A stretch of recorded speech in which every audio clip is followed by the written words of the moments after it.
This video presentation and its accompanying materials are copyrighted by the American Association for Respiratory Care, AARC. Any public display, sale, copy, or distribution of the video or materials may only be undertaken with the prior written consent of the AARC. As a registered participant, you are authorized to duplicate course materials for this program for each participant viewing at your facility. This presentation and accompanying materials can be used by staff within the institution, but cannot be resold, distributed, or displayed for profit. Copyright 2020, all rights reserved. The following is a presentation of the American Association for Respiratory Care. Welcome to Current Topics in Respiratory Care. Today's topic is Secretion Clearance Techniques in the Mechanically Ventilated Patient. Richard Branson is a professor at the University of Cincinnati and a fellow of the AARC.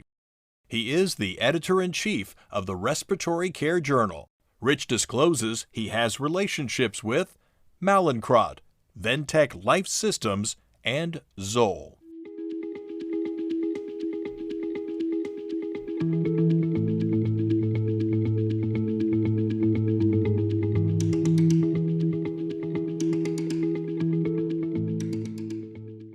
Brand names of products and/or medications may be mentioned only as examples of technology.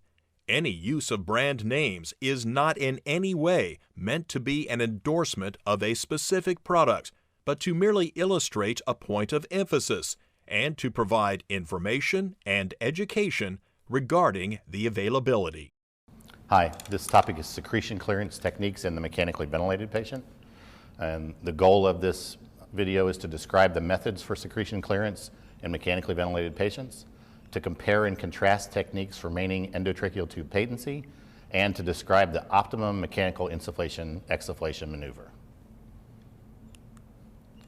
So all mechanically ventilated patients are at risk for retained secretions, and there are a number of factors that contribute to this. One is the fact that they're intubated. Intubation, the placement of the endotracheal tube cuff, disrupts the normal mucociliary function and stops the movement of mucus up towards the mouth where it can be coughed out. Any patient who has infection, pneumonia, has increased secretion production.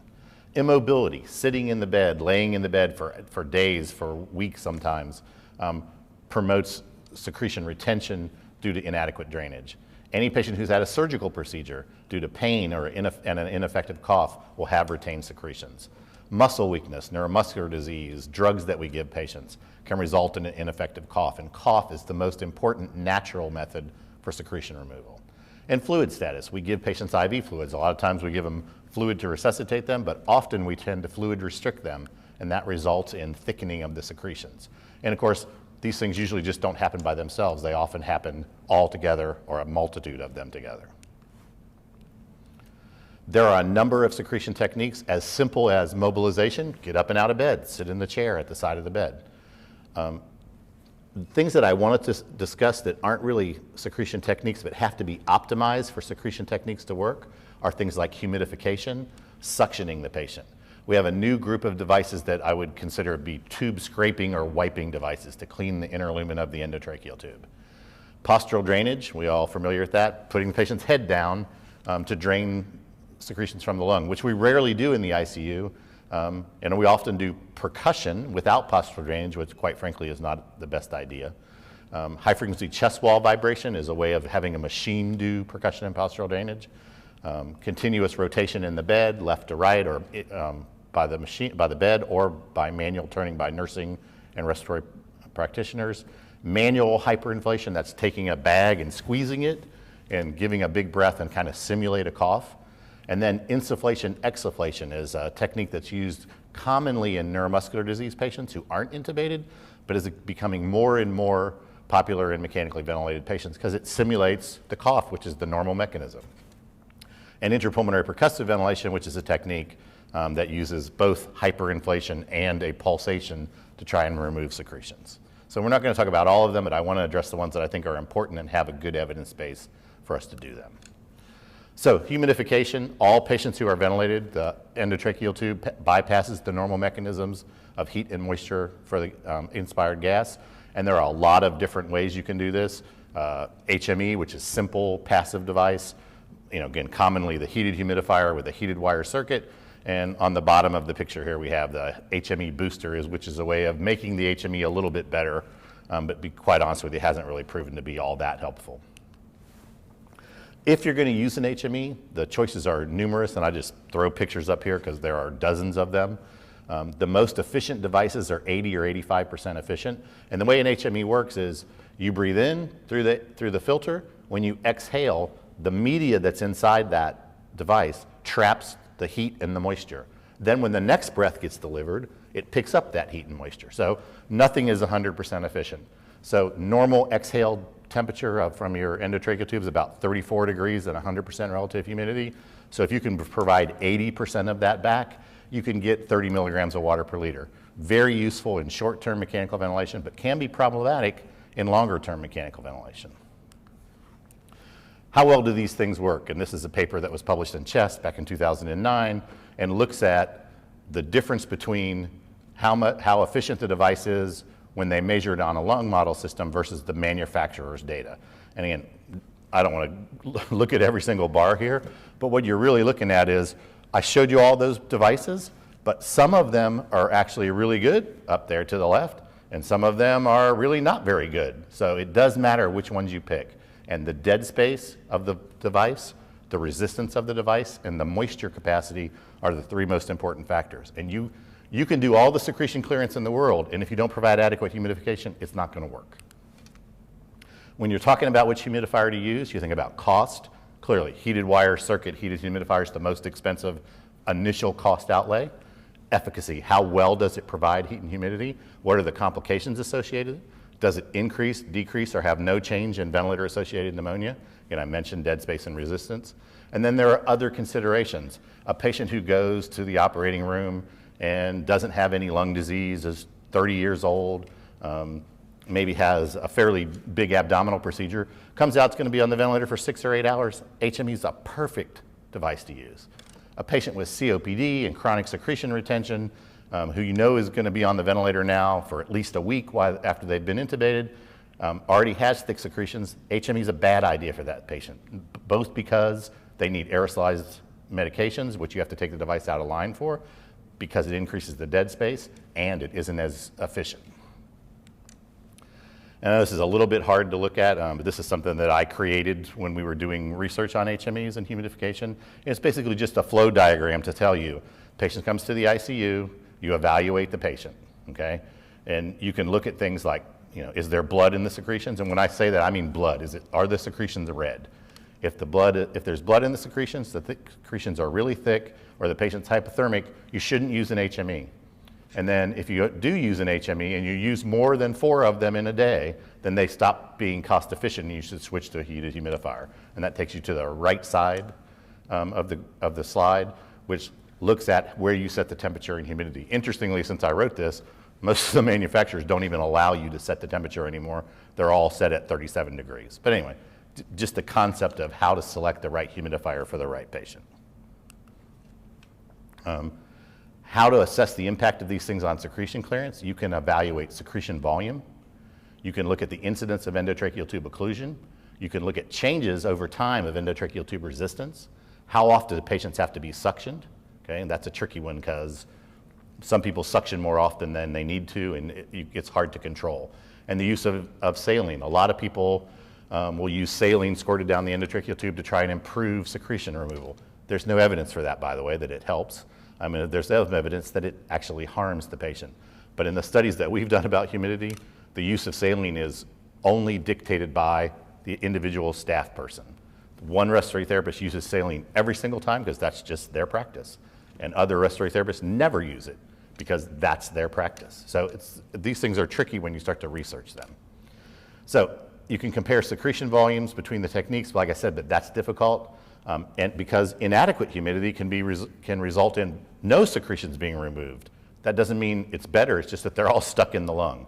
And excessive humidity, too much heat and moisture, can increase secretion production. So again, this humidification issue is important.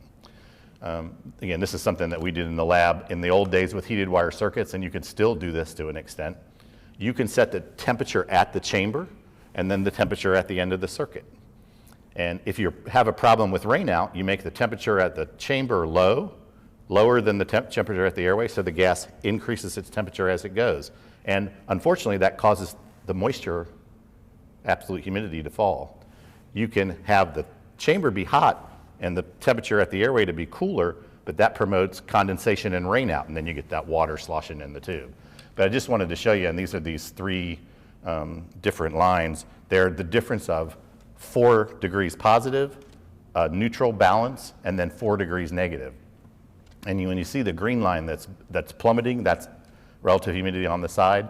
If you increase the temperature up the circuit by too high of a degree, you'll end up delivering a gas at 37 or 36 degrees that's only 70% relative humidity, and that can be associated with thickened secretions. All HMEs have an increased potential for occlusion, and this is, I came into the ICU, you can see I think the dates on the pictures, but I came into the ICU one day and they said, man, this guy seems to be really working hard to breathe, and I walked up, and of course his HME, as you see here, is full of secretions. So the resistance of these things is actually pretty low. It's usually less than 1.5 centimeters at 60 liters per minute. But this one, when I took off the patient, all his work of breathing problems went away, and the resistance through this device was about 5 centimeters of water per liter per second. So again, you have to be aware that the use of an HME, which is passive and cheap and easy to take care of, is associated with problems. Dean Hess published this paper in Respiratory Care, a meta-analysis in 2003, asking the question, is it more likely or less likely to have an airway occlusion with an HME? And it's less likely to have an occlusion with heated humidification. So there's always a risk of both endotracheal tube and device occlusion when you use an HME. It's just, for the respiratory therapist, something you need to be aware of. Is there a difference between HMEs and heated humidifiers with respect to ventilator-associated pneumonia? A lot of controversy over this, but this paper that was published in the Blue Journal in 2005, it's a Kaplan-Meier curve. So basically these are probability of developing a VAP during mechanical ventilation. And the general consensus at this point is VAP is caused by aspiration of secretions around the endotracheal tube cuff, and the humidifier has nothing to do with that. So it's unlikely that these things impact ventilator-associated pneumonia in one way or the other, although you'll get manufacturers to claim to their deathbed that that is in fact true. So this is a paper from Critical Care Medicine addressing this risk, and again, if you look at a forest plot, the big diamond at the bottom is the accumulation of all the patients in those studies, and if it lays somewhere on that vertical line, the line that's 1, you know that there's no difference. So again, there may be some impact of condensate in non-heated wire circuits that impact VAP, but in the general use, the techniques that we most commonly use, an HME or a humidifier with a heated wire circuit, there's no difference. Now, if you think about, again, an HME is always a water loss proposition. A heated humidifier adds water to the respiratory tract. The HME only returns it. So several authors have actually published studies that show in select patients, the effective diameter of the endotracheal tube starts to get reduced because secretions build up around the inner lumen. It's most frequently seen with HME use, but it also can be seen with the heated wire circuits based on that graph I showed you previously, and that was shown by Miao. It's a Japanese investigator in both respiratory care and critical care medicine. So this is a little bit difficult to look at, and this paper is from critical care medicine. So you're looking at the endotracheal tube volume, okay, the cubic volume, and this is the one on the left of the patient tubes, and the one on the right, the box and whisker plot, is unused tubes.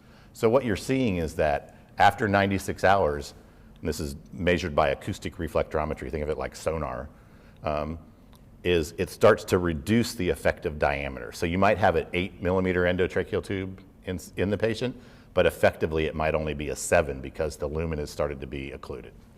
And if you look at the dirt, how much that percent volume change occurs, it can happen as fast as 2 days, but again, it generally is associated with prolonged mechanical ventilation. The longer an HME is used, the more likely you are to have partial occlusion of the endotracheal tube. So this is an endotracheal tube that's been cut in half, okay, long ways, and you can see you can see the cuff on the bottom slice of the tube, And what that darkness is probably blood and secretions that have adhered to the internal lumen of the endotracheal tube. So this can be a problem, and we need to be aware of it. Same author, same paper, again, looking at the effects of time and duration of mechanical ventilation on the reduction in endotracheal tube volume. And it just, these are a little bit more difficult to see, I guess, but at the same time, the issue is pretty simple. If you have water loss from the respiratory tract over days and days and days, you can start to get secretions adhering to the inner lumen of the endotracheal tube. This is from Samir Abir, looking at anesthesiology in 2004. And so now you're looking at, he's making the measurements of the effective internal diameter with acoustic reflectometry. And as you go across these lines, you can see, well, it's not much different, it's not much different, it's not much different. And then all of a sudden you see these, where the line goes straight up in the air.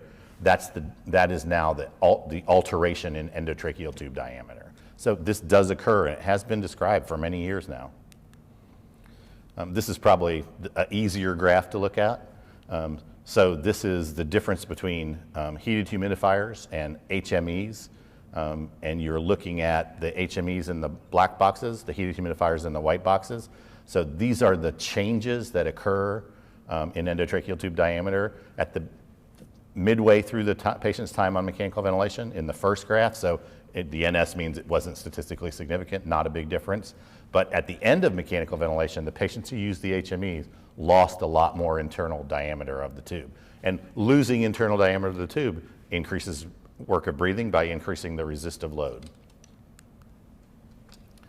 Same study, looking at it in the opposite direction, the percent effective loss of diameter, again, with heated humidifiers, it's much less than with the HME. I have to tell you, when I first started putting HMEs on patients, people would look at me and say, there's no way that thing can do what the heated humidifier does. It's got water and a heater and it plugs into the wall. And then once they saw how easy it was to use, they used it all the time. And now we see kind of a move back, because with low tidal volumes that we see delivered with ARDS, any dead space from the HME can be a complicating factor for eliminating CO2. But these are all, again, fairly well described. Last one on this group, this one is a little bit more recent, and they take the tubes out of patients and measure them on this little test rig that's shown on the bottom.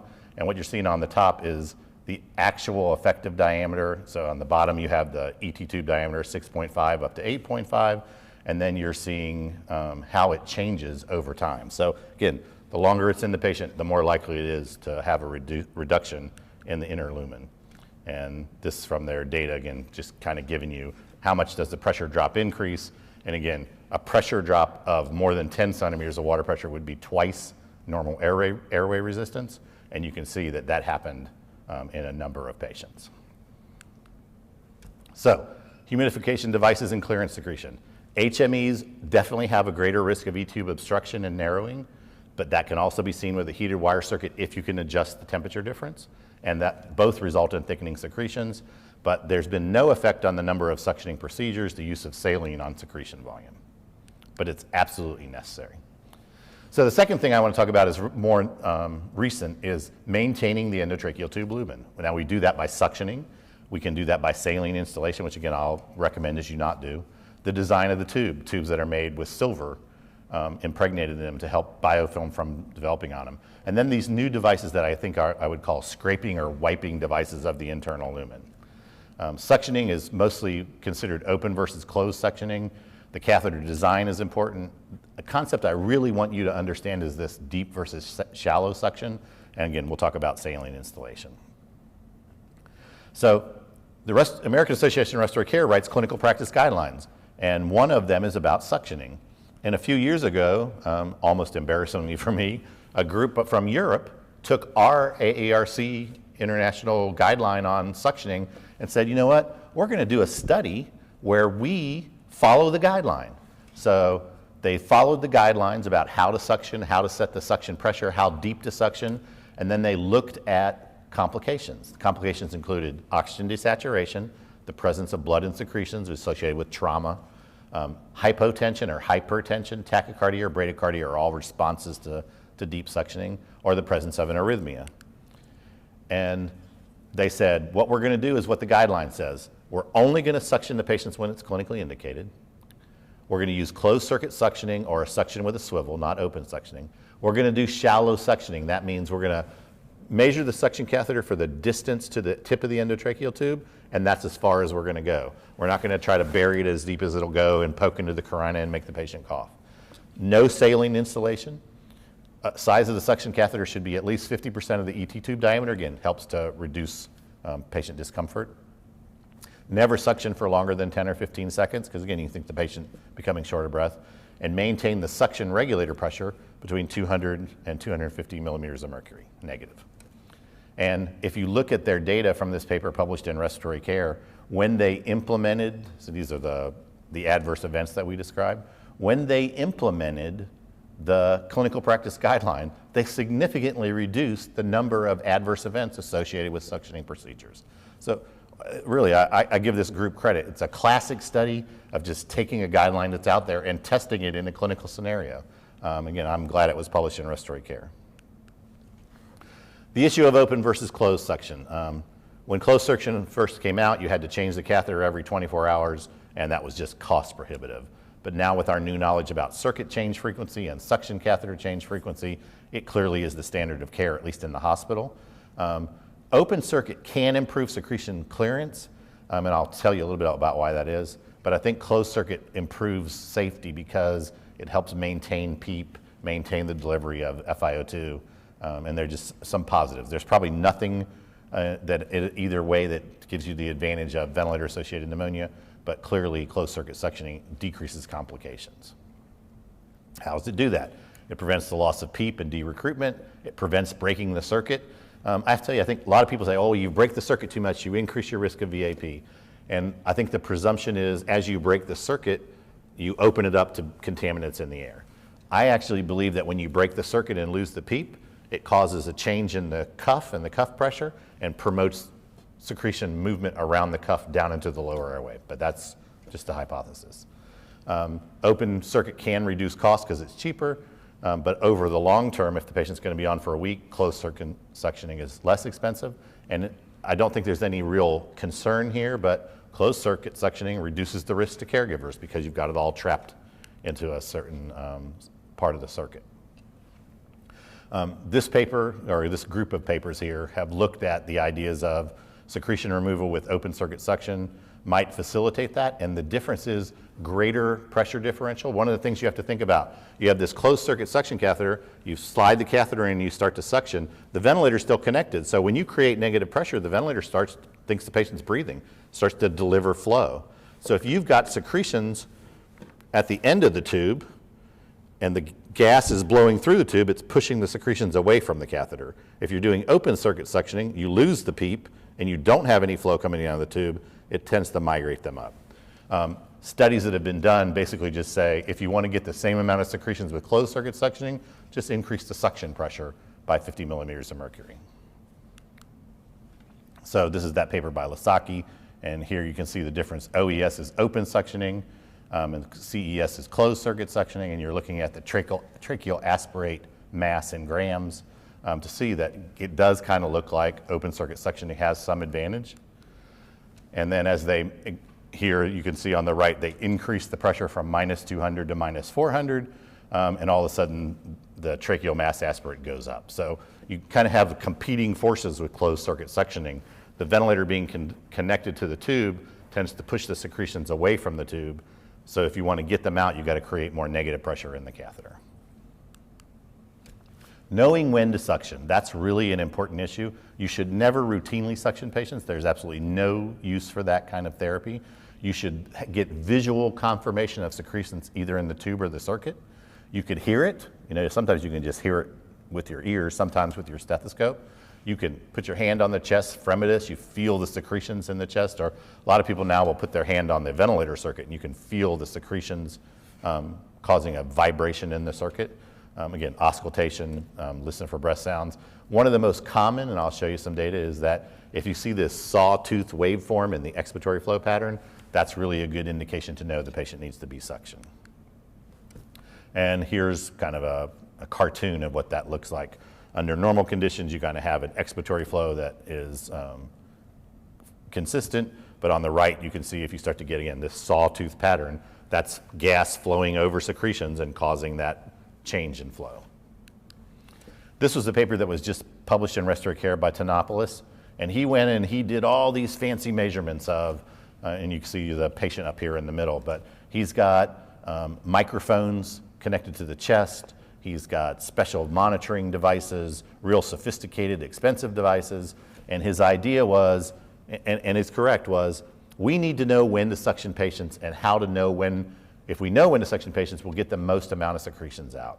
And what he found in this study, and you're looking at the quick look box there on the bottom, which kind of is a synopsis of the trial in the journal, what they found was simple things like fremitus in the tubing, seeing the secretions, or the sawtooth waveform was more accurate, resulted in more secretion clearance than all of this fancy stuff you see up here at the top. So I think that's important. Suctioning rules, only suction based on clinical assessment. There's no basis for routine suctioning. Suctioning removes secretions that have been mobilized up the mucociliary escalator, and that deep aggressive suctioning beyond the endotracheal tube is really traumatic and has no basis, and the research that's coming out now shows it's actually results in more complications and doesn't have really any real advantage. How do you know when to stop? When the signs and symptoms go away. It should clear the artificial airway. Deeper secretions should be mobilized through things like cough, postural drainage, or other techniques, and suctioning does have important consequences.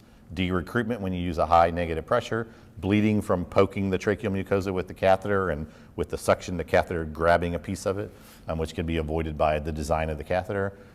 Anytime you touch the airway, you can cause bronchospasm or laryngospasm, and then there's lots of vagally motivated problems like hypotension, tachycardia, bradycardia, and arrhythmias that happen with suction. So we do it all the time and we take it pretty lightly, but like everything, the devil is in the details, and you need to be careful about how you do it and follow the guidelines.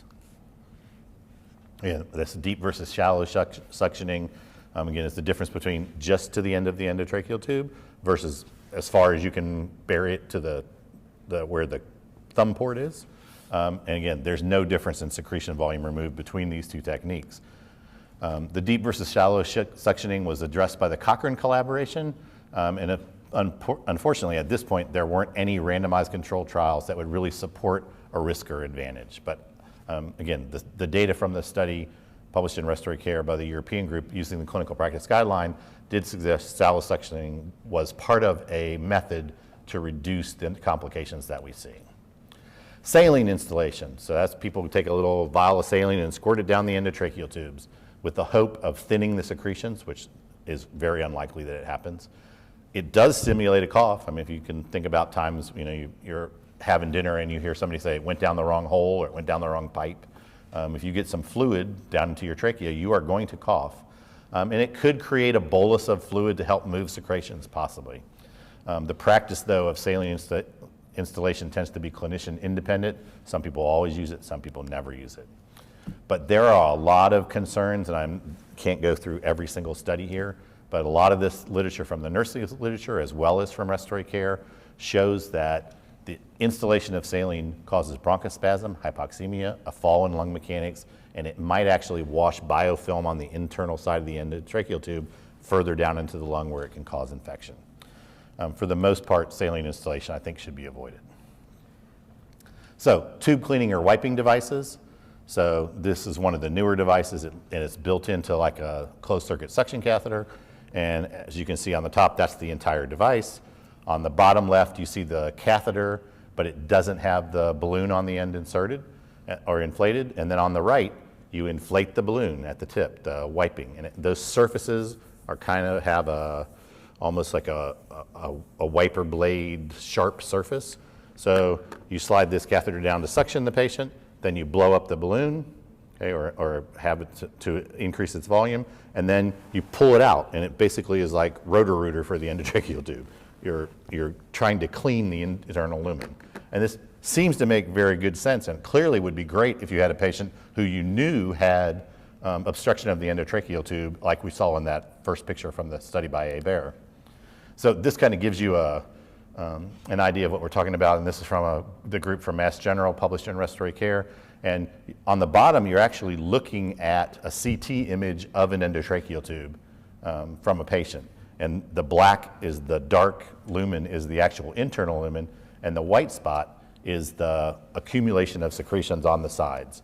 And they kind of show that in a picture at the top, kind of a cartoon of the actual picture of the actual event. And you can see where they have the little cutouts.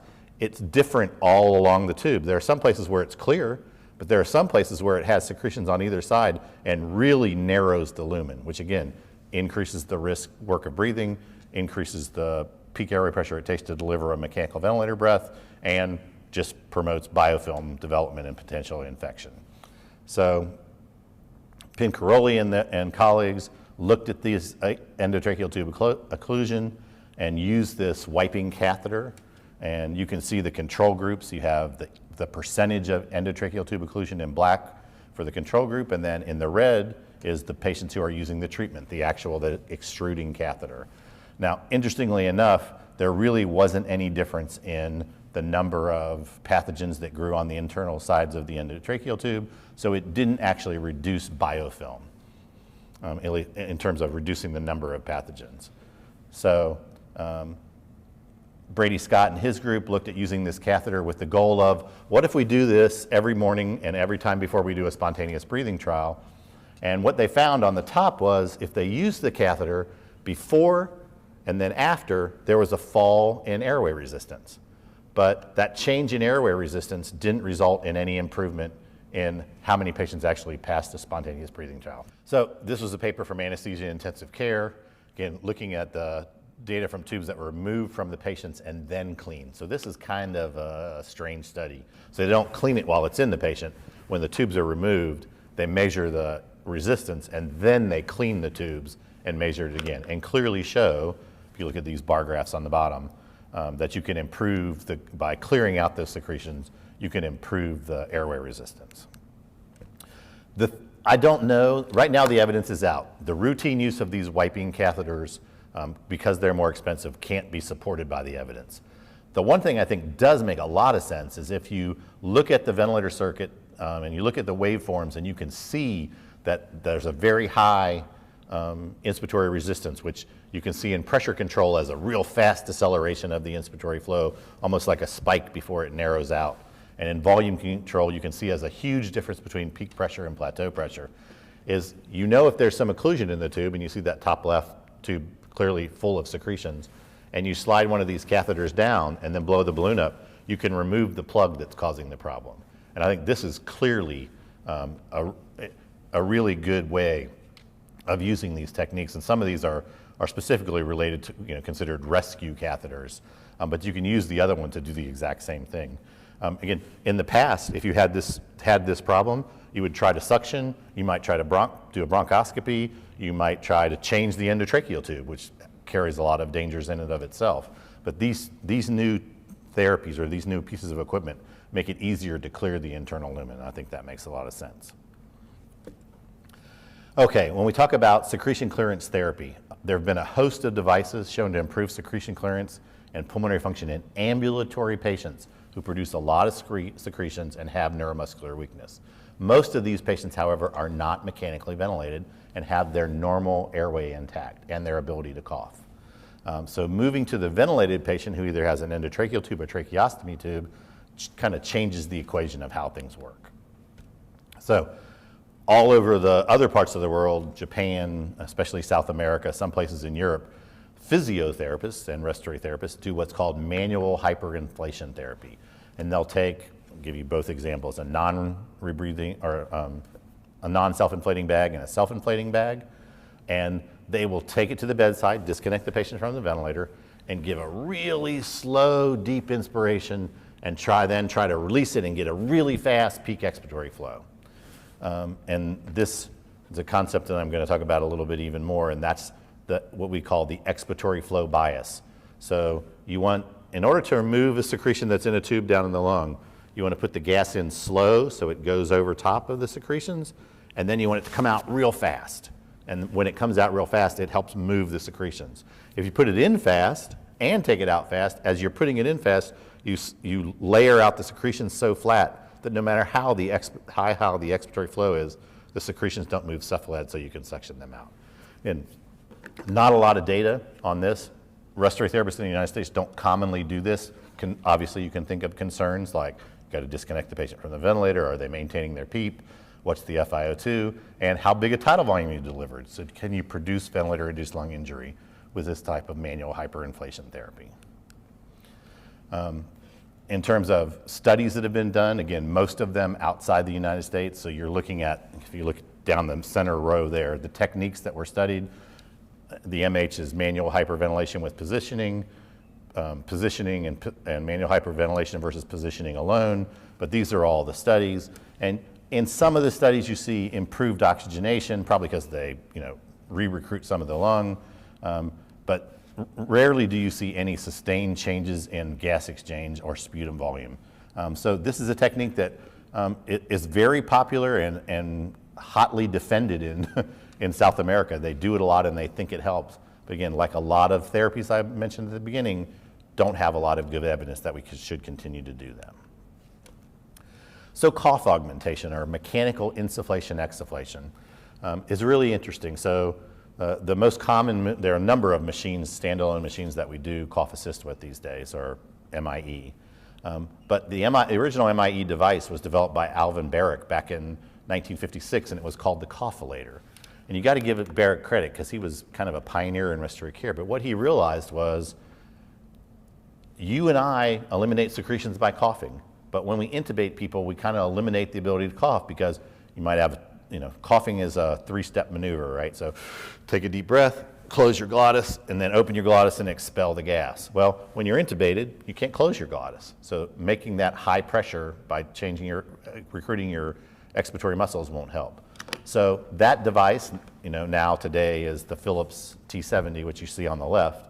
And I showed, just for sake of clarity, the ventilator is a ventilator on the right that has cough assist built into it.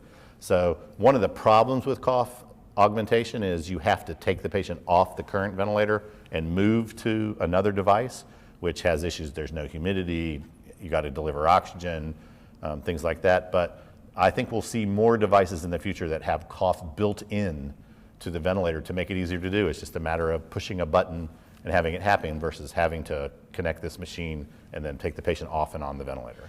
And in the center there, you have these pictures of the flow that occurs with cough assist.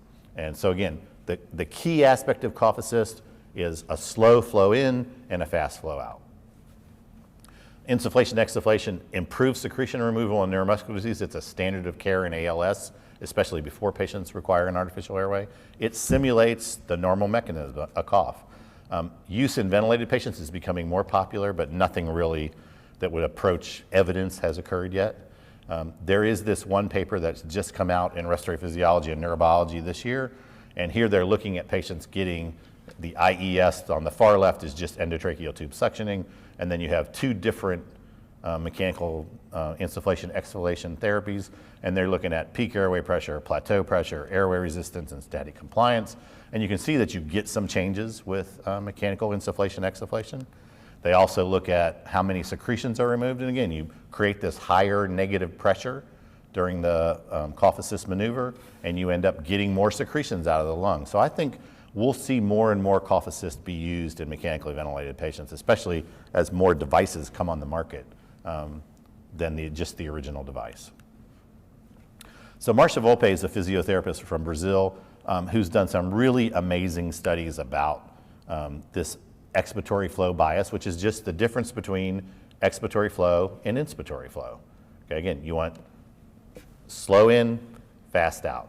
So here you see a graphical representation of airway pressure, volume, and flow, test lung that's getting mechanical insufflation, exsufflation, and you see this data here, and it shows you the difference between a standard MIE maneuver. Sometimes people will just do 30 centimeters in with a normal or a rapid flow and 30 centimeters of negative pressure on the expiratory side. Inspiratory and expiratory times will be the same. There'll be no pause.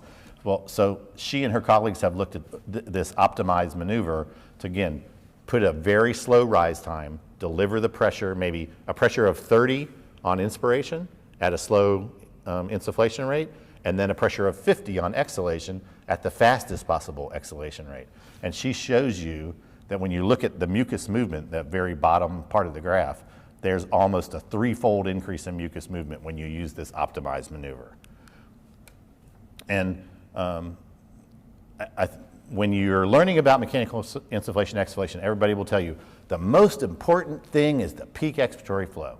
And to an extent it is, but this is from Dr. Volpe's data.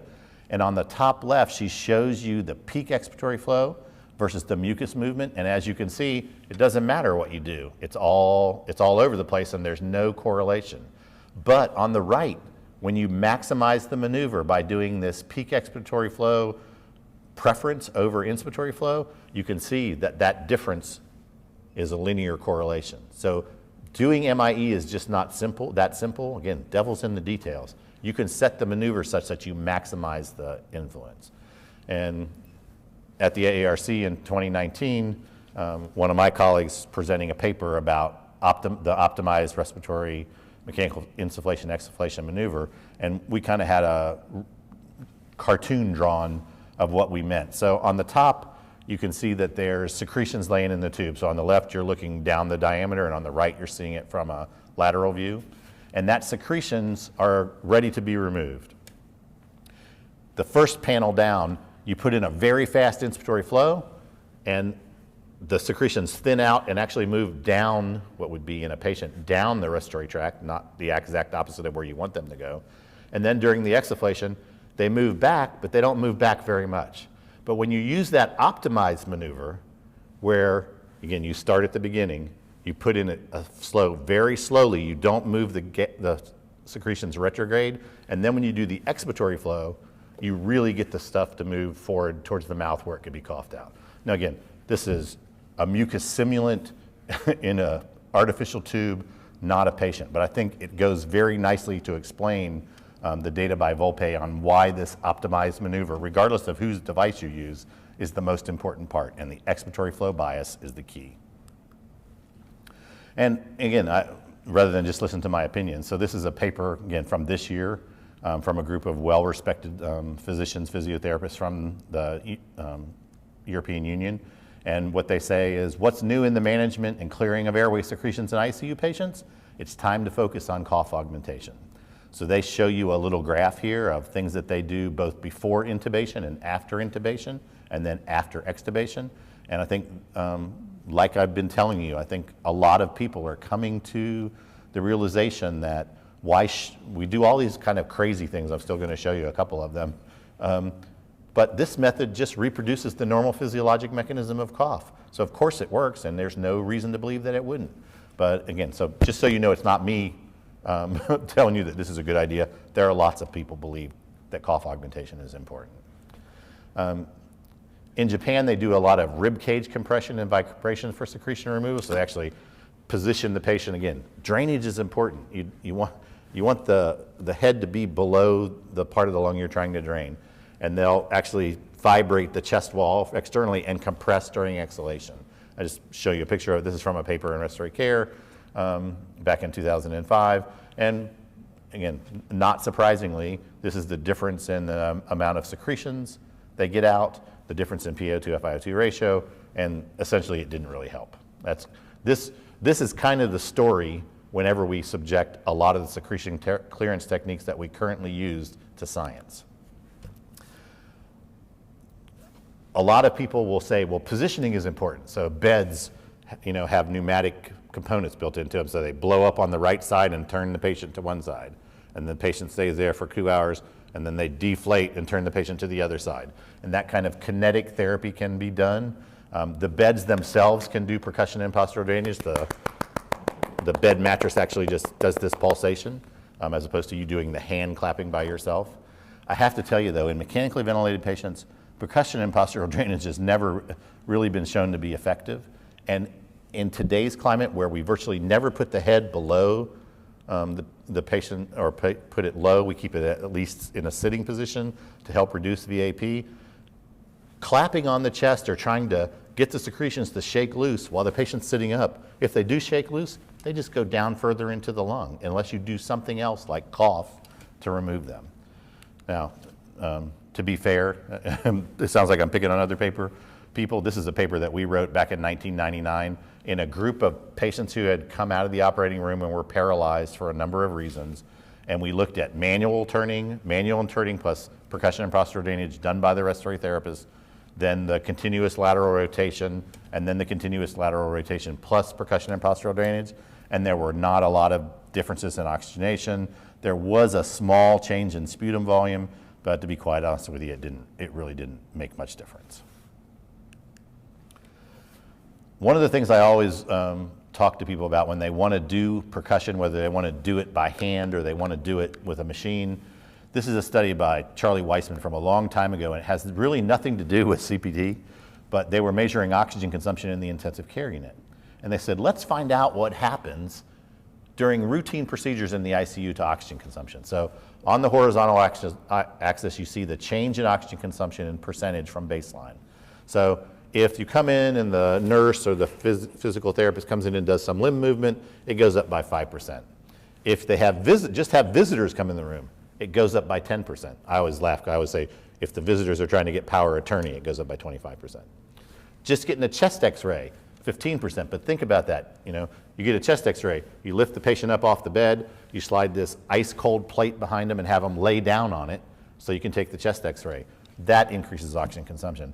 But the thing that increases oxygen consumption of the patient the most is chest physical therapy, because it's painful and it's tiring for the patient, it's tiring for the therapist too. And in my opinion, another reason not to do it. Again, there's the vest therapy, intrapulmonary percussive ventilation. There's just so little data in ventilated patients that I can give you that I'm just going to tell you there's no evidence to suggest that you should do any of these things. I'm going to tell you that percussion and postural drainage by hand doesn't work, doesn't help patients. Doing it with a machine doesn't make any sense. It's easier on you, but still doesn't work. So what about chest physiotherapy in mechanically ventilated patients who don't have pneumonia? And this is just a review article from the Journal of Thoracic Disease a couple years ago. And again, some authors' names you recognize there on the left, what we've talked about before. And unfortunately, the result is, it doesn't help. And this paper is one that I've always liked for children. It's getting a little old now, and it's called Who Needs Chest Physiotherapy? Moving from Anecdote to Evidence. And it says, those involved in the management of pediatric respiratory disorders should avoid the unnecessary distress to both the child and the family of a useless treatment that has potentially serious consequences from that inappropriate intervention. I know that may sound a little strong, but again, things that we do die hard, and change in medicine takes a long time. And I revert back to Dean Hess, who's been an expert on secretion clearance. And back in 2000, he did this evidence-based review, and he concluded at the time, and I can tell you this conclusion remains true today. Despite our observations that retained secretions are bad for patients, they make respiratory function worse, and they're associated with secretion clearance and improvement in respiratory function, the high-level evidence to support any of these clearance techniques is virtually absent. Again, so from my standpoint, the goals for secretion clearance: make sure that you provide adequate humidification. If an HME isn't sufficient, get a heated humidifier. Only suction patients when it's necessary. Don't do routine suctioning. But the only routine secretion management techniques for the ventilated patients are adequate humidity and suctioning. Cough augmentation has promise and should be studied more carefully. And again, maybe 5 years from now, they'll do another update of the secretion clearance, and they'll say, no, Rich was wrong, cough augmentation didn't help either. But we have a challenge. We have a problem with no good solution. So I'm going to end then by saying secretion clearance in the ICU of the ventilated patient. There's no rule for routine treatments. I don't know why people think you can have a patient who has atelectasis and clap the chest and make it go away. That just doesn't make any sense at all in the absence of mucus plugging. Suctioning should be done as needed and with cautions, shallow suctioning. Again, I'm beating a dead horse here, but percussion and postural drainage may be harmful and doesn't have any data to support that it's helpful in the ventilated patients. And I think all new studies that are done need to have a control group that's just what I suggest: adequate humidity, suctioning, shallow suctioning used with closed circuit suctioning just to the tip of the endotracheal tube, no use of saline. That there should be a control group. Again, you see a lot of studies, well, we went from doing manual CPT to having the vest do CPT, and it was no difference. Well, okay, so it didn't help when we did it manually, and so it doesn't help when we do it with a machine. I don't see what the value in that is. Cough augmentation really makes a difference in non-ventilated patients, those with ALS, and secretion techniques helps reduce infections and reduce hospitalizations. But I think it needs to be studied much more carefully in ventilated patients. And the evidence for a lot of these newer techniques is likewise just unavailable. I hope it comes out someday. I'd love for one of these techniques to actually demonstrate it helps our patients, and then we would know what to do.